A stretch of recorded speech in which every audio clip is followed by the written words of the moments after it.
কোথায় গেল সেই দিন, কোথায় গেল সেই শখগুলো, যার জন্য রমজান মাস আসার আগের থেকেই আমরা ভাই বোন সবাই একসাথে মিলে মাকে পাগল করে তুলতাম।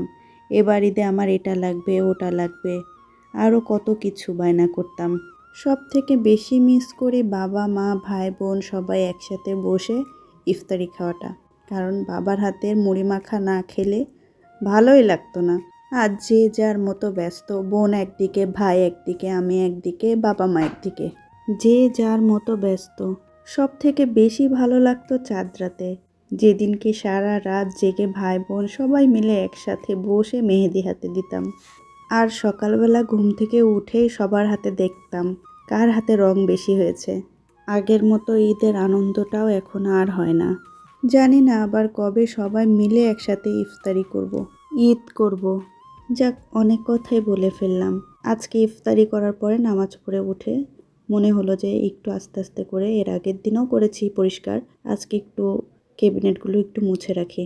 কারণ প্রত্যেক দিনই এত পরিমাণের ধুলা পড়ে, যার জন্য প্রত্যেক দিন একটু একটু করে না মুছলে হয় না। আর এই মোছামুছির কাজগুলো আমি নিজে হাতেই করি, কারণ আমার অনেক শখের জিনিস, এগুলো ভেঙে টেঙে গেলে তখন আমার অনেক বেশি মন খারাপ হবে। এই জন্য আমি কাউকে ধরতে দিই না, আমি আমার নিজের মতো করে সব সময় ক্লিন করে রাখি। যাক, অনেক কথাই আজকে বলে ফেললাম। এটা আমার প্রথম ব্লগ, কথাতে কোনো ভুল হলে ক্ষমা করবেন। ভালোবাসা দিলে আরও ভালো কন্টেন্ট নিয়ে আসবো। Thanks for watching.